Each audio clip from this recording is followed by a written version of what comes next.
Мислам дека до толку никој не се надевал дека глупостите може да се развиваат во нашата земја. Зошто? Заради тоа што ако се бориме за правна држава, тогаш треба да оставиме правните процеси да течат. Сите заедно имаме обврска да ја враќаме правната држава. Секако презумцијата на невиност е нешто кое што треба да го почитуваме, но однапред да давате квалификации на правосудниот систем за некој дали има вина, дали нема, дали некој нарачувал или не, е срамота. Затоа препорачувам сите да даваме придонес во градењето на правната држава и секако уште еднаш да потврдиме секој што се огрешил по закон треба да одговара, ни судски постапки преку аргументи и докази, а секој што е невин секако треба да биде ослободен и да не одговара. Тоа е правниот систем. Дали вие верувате како премиер во ова правосудство кое што не го суди убиецот на Алмир, а ја ослободува Камчевска Милевска? Ме интересира вашето лично мислење, не како премиер. Значи, јас квалификациите сум ги давал секој пат многу транспарентно и отворено и одговорно. Имаме големи девијантни појави кои што се катастрофа за нашето општество и за нашето правосудство, но имаме и одлични примери во правосудството. Затоа јавно зборувам.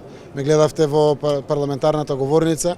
Јас сум веројатно прв премиер кој што вака отворено фрла ракавица према една независна власт како што е судската власт, дека во едначувањето на правдата граѓаните очекуваат.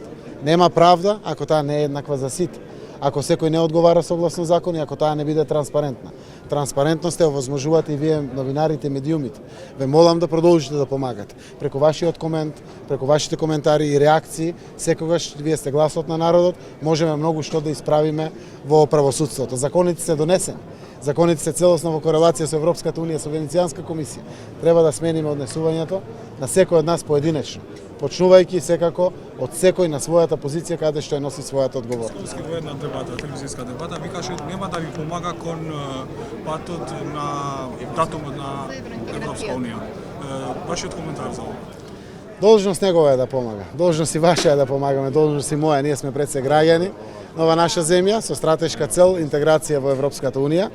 И секако јас верувам дека секој кој што ќе се дрзне да одмага, а да не помага, секој си носи своја одговорност. Политичарите тоа го носиме на изборите како одговорност. Јас верувам дека и ВМРО ДПМН ќе остане на своите стратешки определби, а тоа членство во НАТО и во Европската унија, и на тој дел ќе направи помош. Посебно во делот на законот за специјалното јавно обвинителство, каде што верувам дека треба во скоро време да одржиме средба, да разговараме и за пописот, да разговараме за изборниот законник, да разговараме за теми кои што се важни и секој да даде свој допринос во зависност од позицијата која што има во општеството.